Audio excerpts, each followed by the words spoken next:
Um, so yeah, okay, now this should be good. Okay. Right. Yeah. So what is the idea? That's the main question. What's the idea of the mushal? What's the precise relationship between the mushal and the nimshal? What does it mean for it to be in his mouth? Why not just in his mind?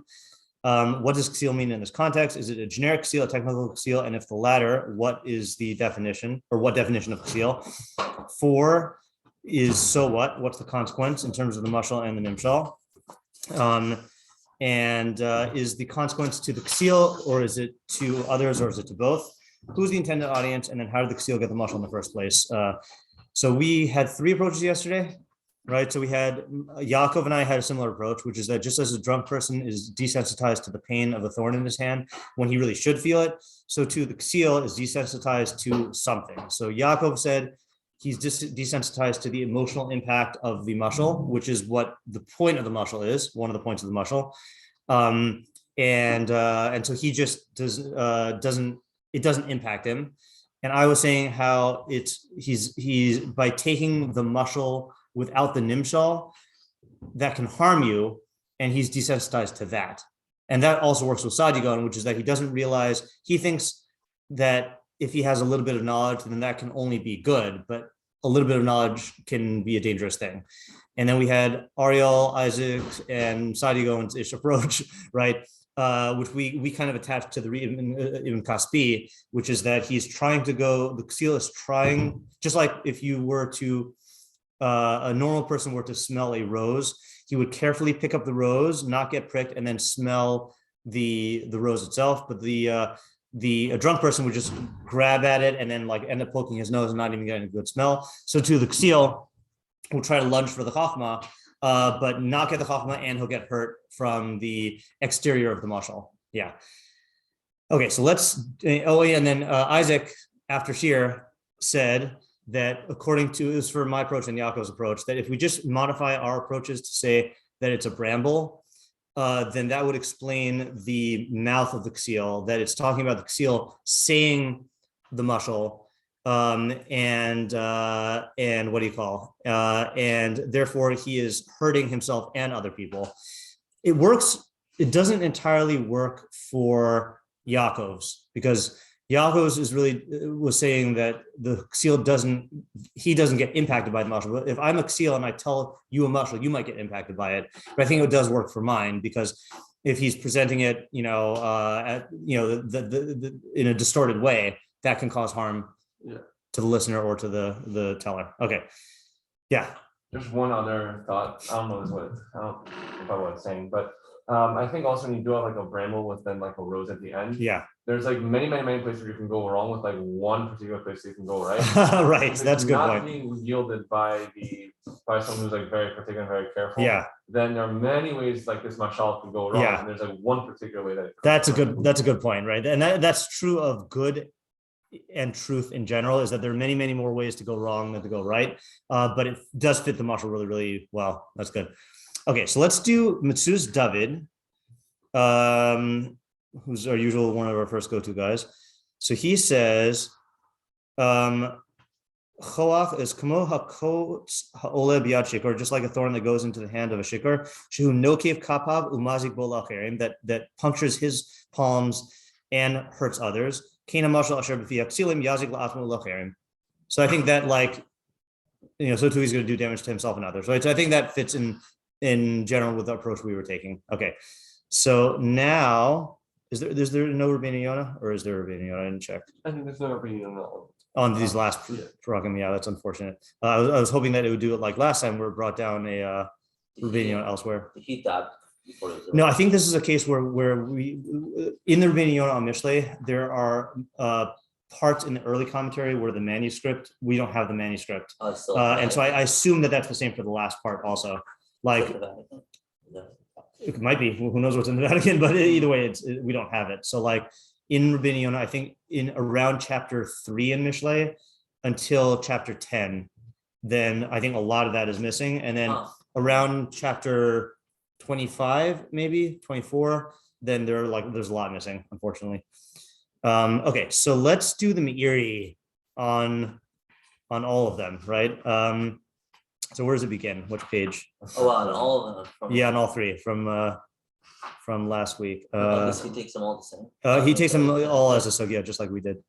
Yeah. Okay. So it starts off on the first page, right? Okay. Let's go. So Dalyu. Now we have to keep in mind that I'm going to read this and translate it, but he might modify the translation. So Dalyu shokaim mipiseach umasha b'fiksilim. So we said like the slack thigh legs of a cripple. So is a mushal in the mouth of fools. That's 7. 8 is like kitsur evan b'margema kenos and luxil cover. Like one who puts a stone in a sling. So too is one who gives honor to the fool. And then we have our pasuk. All right. So, oh, he's connecting it even to 6. All right, let's just go back. Hold on. So 6, which we did not learn, says mikatse raglaim chamashos. I mean, I talked about this a lot. A person cuts off his legs and drinks chamas, which I think here they say is like resentment. Let's see if they say a specific one here. Violence or drinks violence. Okay, fine. Drinks violence. I think they say resentment, whatever. Shalech devarim biaksil is one who sends statements via a fool or in the hand of a fool. Okay, so the Meiri is taking all 4 into account. So first he says like this: Mekatze is pirusha mekatzetz. Mekatze means to cut off, like kotzetz. V'shirasho katsa, to make an end. V'yihi katze v'katzat shnei shirashim b'inyan echad k'derech shogeg u'meshageh. Okay, so it's the same sharash. V'chamas shoseh pirusho maflig b'chamas. It's going to be a tremendous amount of violence. Kolashim b'nei Adam ha'omrim nakel hu leploni la'avor averos ka'achilas kazayis lechem o kishasias revius yayin. It's like people say, it's easy for so-and-so to transgress averos like the eating of a kazayis of bread or the drinking of a revius of wine. I don't know what that means. It's easy for them to do it. Oh, okay, there you go. Right. So how does that have to do with chamas shoseh? It's like he's drinking chamas, meaning it's an easy action. Yeah. I guess. Yeah. Like if it'd be kind of like if you said in English, I don't know if people actually say things like this, but like he breathes aggression, like meaning or like like it's something that just comes in an easy, natural way. It's so prominent. Okay. So I think he's saying it means that he's going to Mizeh yishte lag kamayim shosa kamayim ola avla. Okay, fine. So I think in other words he means that the fool does a lot of damage. That's what it means that he drinks chamas. All right, now let's see his perush. Uviderech nigla amar shasholech devarim biad ksil harihu kami shelo shalach. So it's saying that someone who sends statements via a fool is no different than someone who didn't even send the statements. Klomar shelo yaseh. Hold on. Shelo yaseh b'shlichuso klum. It's like he didn't accomplish anything with his shlichus. V'harihu ki'ilu katzatz raglav shlo halach klal. It's as if he cut off his own legs, like he didn't walk at all. And this is saying that you should not send a fool on with a mission for anything. Okay, right? So that's like I gave the example. I'm just going to repeat it really quickly. In my first year of teaching high school, our classroom door was locked, and all my students were gathering, and it was a bunch of unruly 10th grade boys. And so I sent one of them to find a custodian to open the classroom. And only when he didn't come back after a very long time, I realized I shouldn't have sent a 10th grade boy to do something that would result in class time starting, because he doesn't want that, So so I said that my mistake was I viewed him as like an extension of myself, which is essentially like as a tool, I projected my own emotions and mind into him and felt like, oh, I'm doing this. But really, he has his own emotions in mind, and he's going to mess it up. And so I think that's the cause of the mistake. But the mistake, in any event, is a fool's errand. Well, a fool's errand is people say something different. Don't send a fool to do your errand, right? Because it's going to mess it up. And I think it's 2 things. It's like makase raglayim. That's like cutting off your own legs. You're not going to accomplish anything. And chamas shoseh, you're going to cause harm. He might make things even worse, right? He might like mess up the message or mess up the task, and then that'll make it even worse. Okay, so any questions on that one? I think that one's pretty straightforward.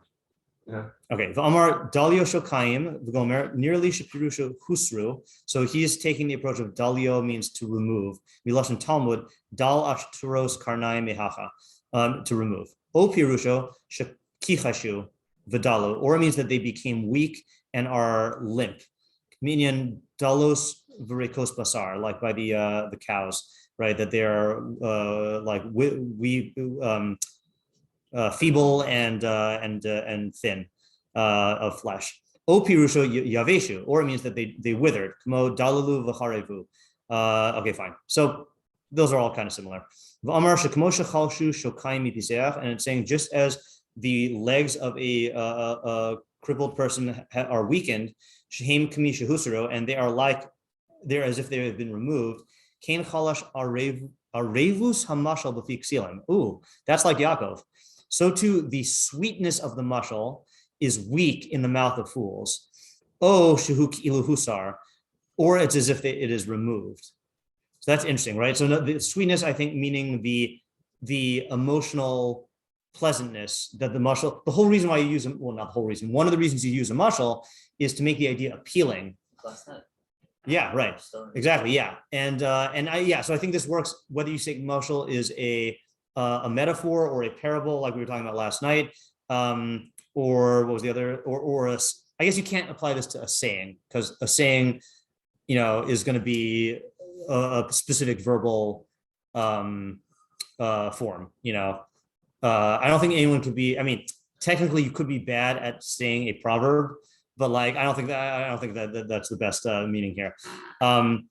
So he's going to say. So hold on a second. So is he explaining? Sounds like he's saying that when he conveys it, it's going to be weak. Not like Yaakov. In other words, it's not that he misses out on the arevus. That might be true, but it means that he's not going to say it in a way that is like, if you've ever heard of someone who's a speaker and they're trying to give an illustrative example and they just give a horrible example. Like either the example doesn't match what they're trying to accomplish, or it's overly complicated, or I used to have in my homework assignment for Mishlei, students had to come up with a real world example, and their examples were basically just taking the idea and they're just adding names to it, they weren't actually accomplishing anything through the mashal, So that's the impression I'm getting here, that he's just not presenting it in a way where it has the impact that a mashal is supposed to have. V'kara hadvarim hanimsarim elav mashal. Oh, okay. So he's maybe more expanded. It's calling the statements that were entrusted to him a mashal. Kolomar na'am devarim. Pleasantness of statements. V'dime osam litzror evan b'margema, and it is comparing them to someone who binds a stone in a sling. Kolomar nosin margalis katana b'margema gedola shalvani. So he's taking Sadigon's interpretation, right? That it's not putting a stone in a sling, it's putting a precious stone in a heap of stones. Shehi l'shem l'sham kamish enba. So it's it's not even there. He's losing the preciousness of the statement because he's not treating it properly. Yeah. Okay. Stop me if there's any. I think this is pretty straightforward. I think what he's saying is that if you send a seal a message, yeah, he's going to distort the message in a way that totally changes how it's going to be perceived. Right, exactly. Yeah. I actually have an example. Okay, yeah, go ahead. When I was in college, I had a professor who was who's really not teaching the class well. Yeah. For a variety of reasons. And so we were going to speak with the head of the computer science department. And it was me and 3 or 4 other guys. Mm-hmm. And it happened to be that we also didn't like the class what the class topic was, and it was a required class. Yeah. And so I was trying to keep over the course of the conversation, I was talking about the things that were actually objectively issues. Yeah. His overly harsh grading and things like that. And the other one of the other people kept trying to shift the focus to how the class topic is stupid and and I mean, not that it actually was stupid, just right. They didn't want to have the class, and that was like almost like providing like ammunition for like saying like, oh, well, like our complaint wasn't legitimate. Right, that you're just complaining because you don't like things. Yeah, right. Yeah, I also whenever students in high school had a complaint and they were going to be going to the principal, I would always advise them about that. Like, you have to make sure that like you all are on board and present it in a way that is sticking to the issues and cannot be perceived as immature, in any other way. Yeah, I have an example of this from a different thing. Is I heard one person, this is another high school class, that the topic of the argument of Torah Sinai came up, and a student gave the worst summary of it ever. Students, like, I asked if anyone had heard the Torah, and she said, yeah, basically the argument is that if a lot of people believe something, then it must be true. And it was like, it was just a total. Now maybe she actually understood what she was saying, or I think she actually probably misunderstood the complete point of it, but it was the worst presentation of like what the argument is. At least she's on some form of the right track. Or the opposite track. Yeah. Okay. It's a game of telephone. It's like how things will get messed up through there. Right. Yeah. Yeah, exactly. Okay. V'yesh mefarshim. Others explain margema. Is this on the left or is this on the next page? Okay, thanks. Margema kamo argamon. Ooh, that's new. They explain it like what is that? Purple. Yeah. Sheshneim mishorish ragam. Both of them are from ragam. So like someone who dyes a stone purple. Is that? Let's see. V'dima ha'inyan. Isn't that a stone? Like, isn't that like a stone? I think it's a dye or a color. Oh, but he's not going, because isn't there like a purple stone that's like There might be, but I don't think we call that argamon. I think maybe you're associating it because in Parshas Tetzaveh, it probably uses the word argamon when it's also talking about all of the garments of the Kohen Gadol. possible. Yeah. V'dima ha'inyan lekosher tzror bebeged argamon. So it's comparing the matter to someone who binds, who ties the kosher tzror, who ties a binding on a beged argamon, on a purple garment, osa ha'evan, that he, or maybe the tzror here is the stone, yeah. Osa osam ha'evan kadavar gadol ve'eno klum. He's making it as though the stone is a great thing and it's not anything. I feel like I'm missing. I'm assuming purple being like a fancy color. Yeah, it's right. Like a great, like royalty, right? like Yeah. a royal garment, and then you just like make like a big, kind of like we have like a nice shirt and you have like a big emblem on it that just kind of like fills the shirt. Yeah. That's what it sounds like. Yeah, I got that impression too. Yeah. V'chein ramzu lechoach shebiyad shikor, and they're also alluding to this with a thorn in the hand of a drunk. Shenokiv es yado maziglo, it punctures his hand and hurts him. Kain hamashal b'fi ksiel, so too is a mashal in the mouth of a fool.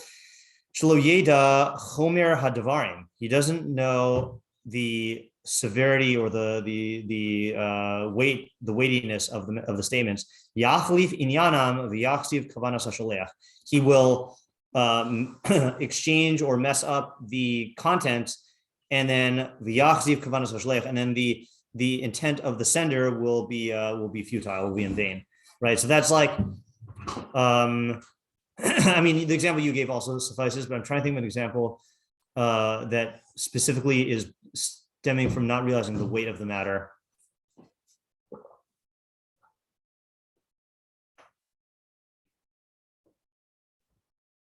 This is kind of like, this is not exactly the same thing, but there are different types of questions. Let's say like, okay, I'm thinking about this from Rambam Bekius. Like sometimes you have a shaila, okay, and you need to ask the shaila, right?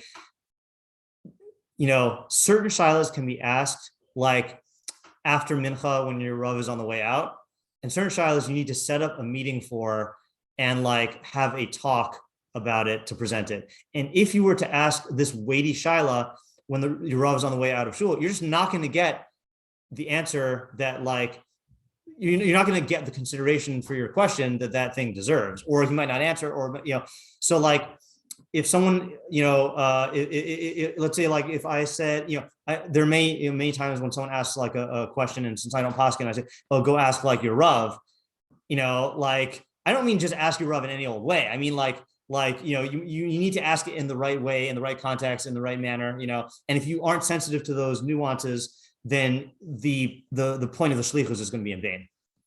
Yeah, I don't know if that's the best example. That's an example I came up with. We good? Yeah, I have another example. Yeah, go ahead.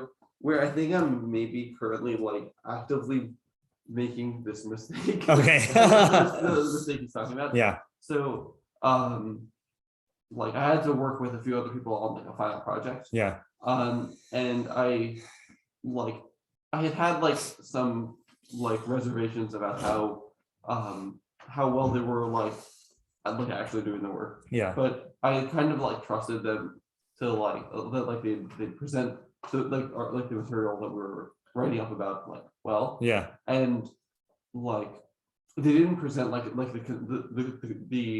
the actual considerations of why we made the decisions that we did well, and so we like lost like a lot of points. And then I just assumed that they'd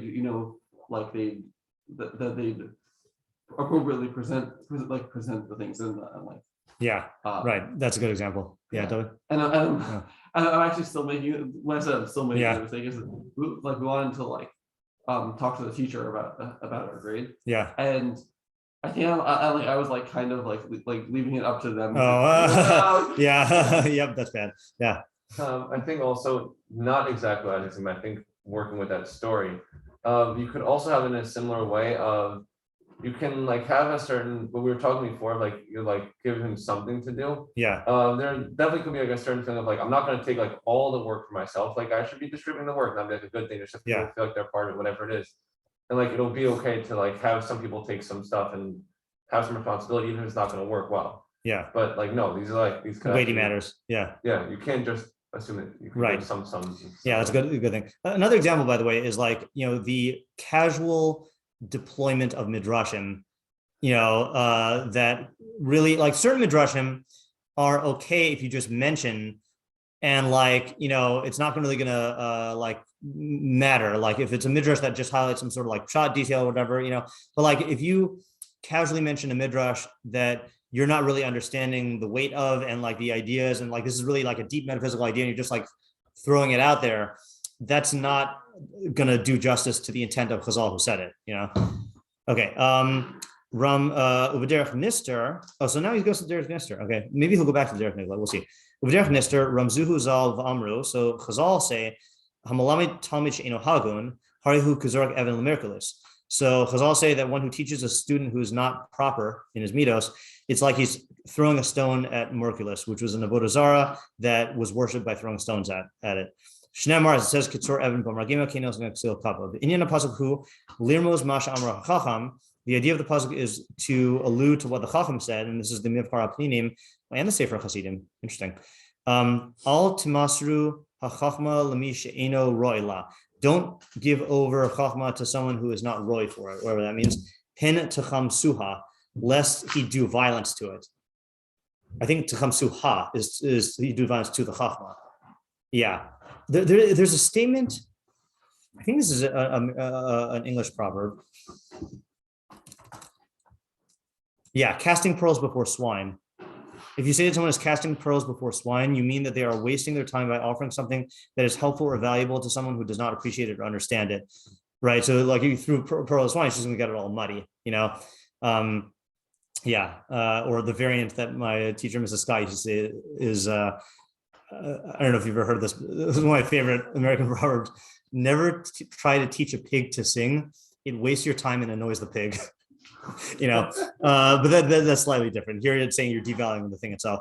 Yadua shaloshim b'nei adam al davar she'en lo kiyum v'hamada yomru alav she'en lo reglayim. Okay, so it is known in like the way people talk about something that does not last. They say that it has no reglayim, it has no feet. Amram zal, like Chazal say, lo matzu yedehim v'ragleim b'veis midrash. That their hands and feet are not found in the base midrash, meaning that they're not like present there. Klomar lo matzu tainos sheyihu yicholim lahamid. That they don't have arguments that they're able to support. Okay, fine. So it's not that they're not present there. Right, it's that their arguments can't stand. Right, so when they want to say the truth of something, they say that it's a matter that has feet. We say the same thing. We say, like, does your argument have a basis? Basis is a physical analogy. We just don't think of it as that because it's been so conceptually used. It stands. It stands, right? Yeah, the argument stands. That's true. V'amar al mi shesholech dvarim b'aksiel. So it's saying about someone who sends statements in the hand of a fool. He gives him over a matter of chachma. Shehu mekatetz raglei advarim. Oh, so he cuts off the legs of the statements, not his own legs. Okay, he's removing their basis and the cause of their persistence. So he didn't mean, when he said earlier, it didn't mean impermanence. It meant that it doesn't have a way to be firm and to stand. So he's removing the thing that makes it able to stand. And he's setting them up on something that doesn't have any strength at all, right? Yeah. So what would be an example of this? I mean, it's interesting. I mean, this is not always a bad thing. Like, there is a thing where you give over chachma, like not all chachma that you give over to a student has to be at the level where the student can prove it, right? Like, there is a stage of chachma where you just receive the idea and you can't prove it yourself. I mean, we're at that level for most of our chachma, I think, So he must be talking about in a case where, like, I think there's a phenomenon where like you tell someone like something and they don't understand the reason, and so they extrapolate a false reason and then apply that to other things. That's true, but that's not what he's saying, though. Or is he? Oh yeah, he is. And meaning that he's coming up with some other basis to stand it on. Yeah, I didn't see that earlier in what he's saying, but yeah, I see. Right. So you have to know, is this going to be a matter where the chachma that you're giving the person, again, I'm struggling with this fact that, like, most of the chachma, the definition of chachma is received knowledge, and a navon who can understand the reasons for it is a different level. So most of the chachma we give over, we're not expecting the person to automatically have a firm basis for it. So this must be, like, highly dependent on context. Yeah, well, I think it's that I think the issue is that the seal isn't going to say, oh, I'm not sure why this is the case. Right. He's going to say, I'm sure why it's the case, and Yeah. it's Right. the reason. Yeah. Right. Yeah, still would be dependent on context, though. Yeah. V'chein Hamas, so to Hamas Shose, Klomer Maflig b'Hamas. He will be cause excessive violence. Yeah.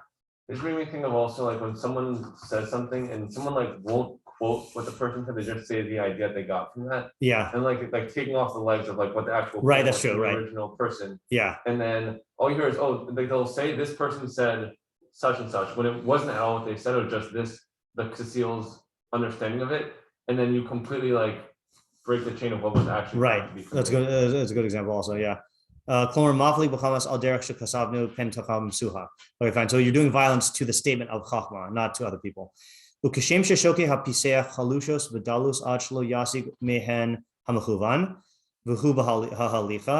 as the legs of the cripple are weak and hanging or whatever, withered to the point where he cannot achieve their goal, which is walking. He has to walk in his place slowly, little by little.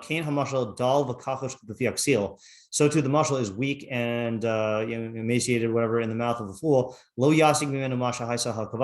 He will not attain from it the intent, its intent of a shiyamat al haniglebo. He'll just focus on the external meaning. Okay, so he's whatever, that's like we said for that pasuk. O nefarish dalyom inyan gova, or dalyo means to raise up. Miloshan dalu einai lamaram, to lift up your eyes to on high. Klomar shiraglo ha'achas gavoha mechavertav. I think I mentioned this also. One of his legs is taller than the other. Ach ein halifas ha'achas k'halifas chavertav, to the point where one of them does not walk like the other. Kena mashal iman nimshal b'fi aksilim. So too is the mashal with the nimshal in the mouth of ksilim. Shlo yichavin ha'mashal mimin ha'nimshal holech b'havanasam k'biseach. Right. Someone else we read said that, I think maybe the Metzudas David, that the nimshal and the mashal don't line up, and therefore he hobbles in his understanding. V'inyan swar even b'magema, nearly kadas mufarish argaman. So he's going still with the argaman interpretation of al shapirusha min hapachus shabo. but its explanation is the lowest specimen of it, the lowest type. And that's why the lashon is used differently here. And this to me is the opposite of golden apples encased in silver. That the nigla is comparable to silver and the nister is like zahav. What? Isn't that the same as I think he's explaining what that pasuk is. And now he's going to say what our pasuk is in reference to that. But who hamashal shebefiach chacham sheyuvan miniglehu musar o mida o eze sechal hamoni v'nisar yoser moyel ki yisron hazahav al kesef. So in the mouth of a chacham, he will understand from the nigle an idea of musar or mida or some like everyday idea. And the nister is more beneficial, just like gold is more beneficial than silver. But in the mouth of the fool, it's the opposite. The nister, which is the most valuable part of the mashal, he'll treat as less and like degraded. And he'll treat the nigla, the outside meaning, as better than it. But really, it is inferior. It's like an inferior stone that is bound in an inferior argamon cloth. Okay, fine. It's like, yeah, so it's funny, weakened mashal for the opposite. Like if I ask you, what's the opposite of golden apples encased in silver? I don't think you would say an inferior stone wrapped in an inferior purple. It doesn't quite like flow off the tongue. Yeah, but one thing you see from here, by the way, is he's taking befi ksilim to be synonymous with the understanding of the ksil. Yeah, because this is not dependent on telling other people about it. So that makes me more comfortable also with the way that we were taking it yesterday before we heard Isaac's modification. No saying l'ksil kavod. What does it mean to give a full kavod? Pirusha shemodio umalamdo hachachmos. So kavod here is informing him of and teaching him wisdoms. Valzeh amar choach ala biad shikor umash b'fi ksilim. V'choach im heyosa barov makomos nemar al min minakotim. Choach, even though it means in general, some type of thorn. It's funny, he hasn't explained it until now, right? This is the first time he's explaining that part of the mashal, right? yeah. Okay. Nearly shuhu amur hena al min chita pchusa. Oh, I saw this. It is a type of inferior wheat. Shenikras b'lashon Talmud zunin. Uvalaz gold. Check out how amazing Wikipedia is. Hold on. False wheat. Okay. Lolium temulentum. And if you look, so it is interesting. Lolium telumentum, typically known as darnel, poison darnel, ryegrass, or cockle, is an annual. We didn't go over this, did we? No, okay. Is an annual plant of the genus Lolium within the family, whatever that is. Blah blah blah. Darnel usually grows in the same production zones as wheat and was a serious weed of cultivation until modern sorting machinery. Blah blah blah. The similarity between these two plants is so great that in some regions, darnel is referred to as false wheat. It bears a close resemblance to wheat until the ear appears. Right, so you think you're growing wheat, and then you just get darnel. The spikes of L. temulentum are more slender than those of wheat. The spikelets are oriented edgewise. Okay, whatever. Fungus. Okay. And the Latin name echoes the scientific name temulentus, drunk. Okay, and literary references. Wait for it.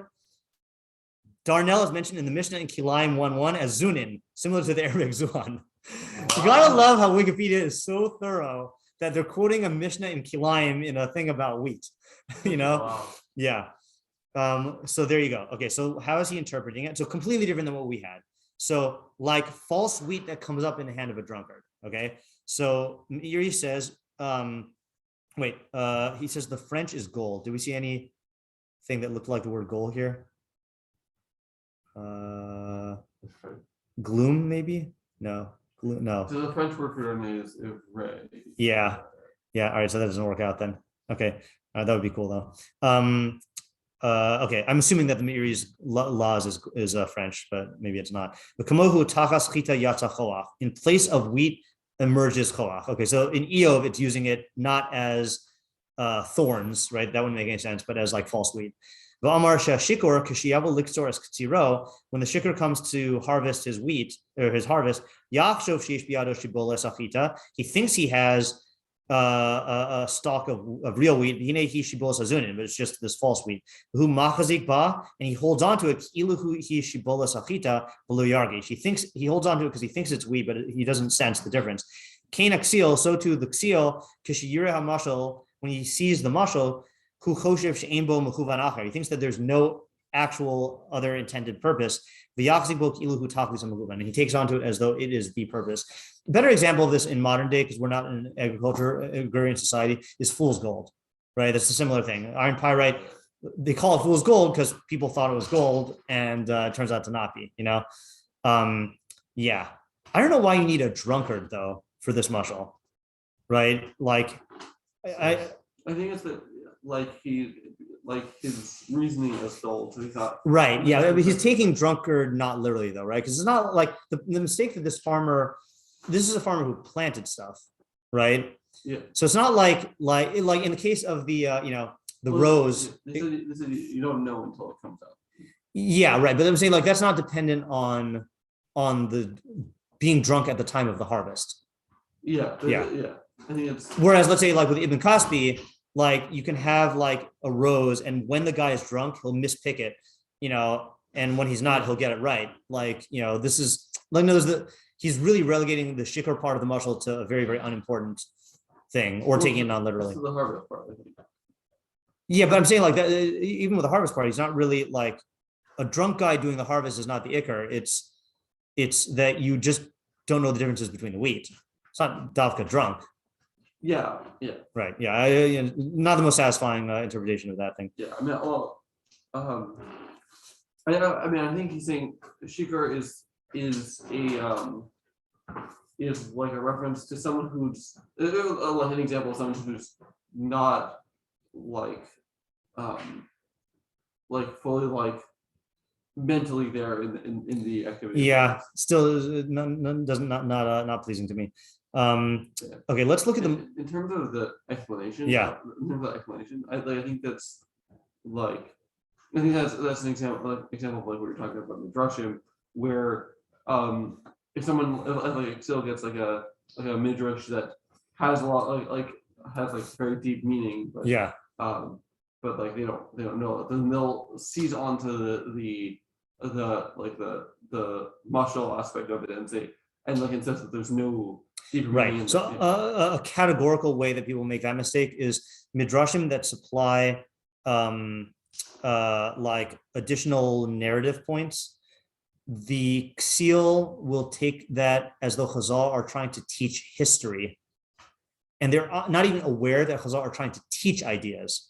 So they'll just take it as historical fact, and so it's a double mistake. It's like they're not only are they missing out on the idea, they're misclassifying it in terms of genre. Like what are Chazal? Like it'd be one thing if you said Chazal are trying to teach an idea and then you got the idea wrong. Here it's like they don't even take it as though Chazal are trying to teach an idea. Yeah. So that's it. Esav did all those kata. Right. And it's not. The directions are very tenuous, right, at best. Yeah, exactly. Okay, let's look at Malbim.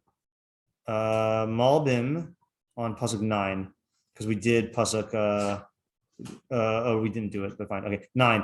Choch alabiyat shikor umash b'fiksilem shaksil hazeh. This ksil hashikor melachmas yain hatayva. Wait. Oh, we did read this yesterday. Oh, this is the one that I thought was was Ibn Kaspi. Yeah, but we didn't actually end up thinking about this one, right? No, we did not. So let's just read it anyway. So the ksil, because I like the first part. The shiur was drunk on the wine of taiva, whose feet have been cut off and his thighs are limp like before. He's lying down and walking on his hand. You mean you see dragging himself along the ground? To the point where he gets thorns in his hands. That the hands that he's walking on, right?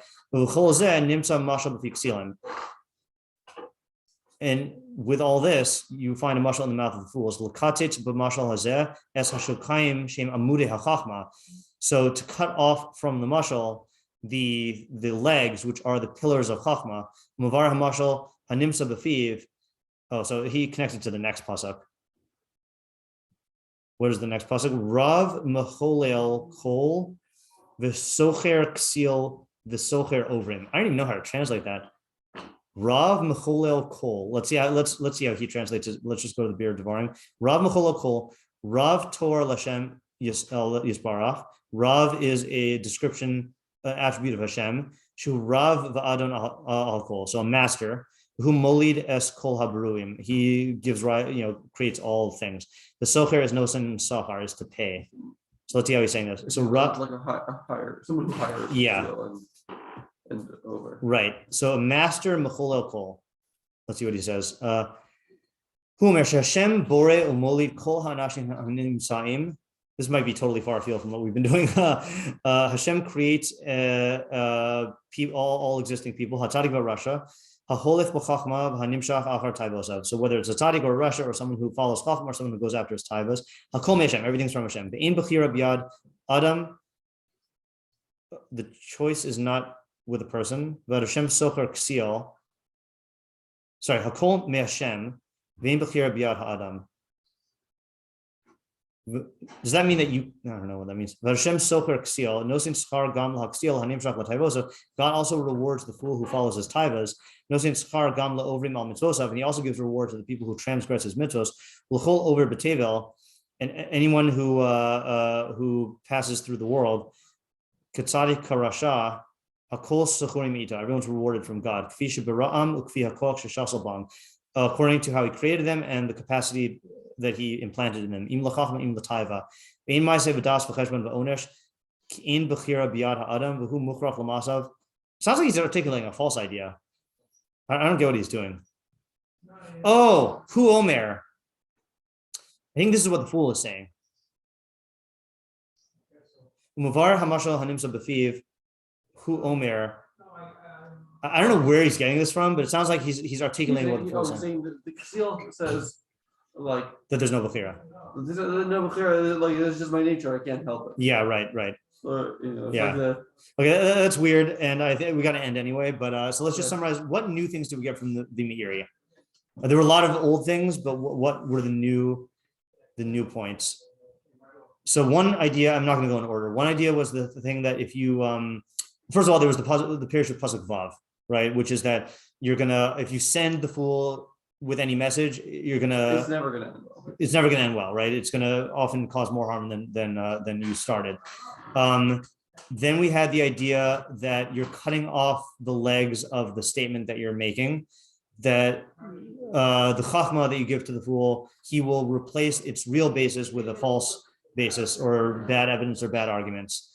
Then we had an idea about you're degrading the chachma itself. That's the argamon mashal, right? By giving it to the fool. And the mistake of the fool doesn't appreciate the severity of the thing or the nuances of the thing. And therefore he's going to miscommunicate it. I think that's about it. Yeah. Okay. That was a long, a chock full of Meiri. I think if we had read the Meiri first, a lot more would have felt like Chiddush because he did bring out a lot of the ideas that we were saying. Okay. So until God willing, February, right? Yep. All righty. See ya. All right. Thank you. Yeah. Thanks.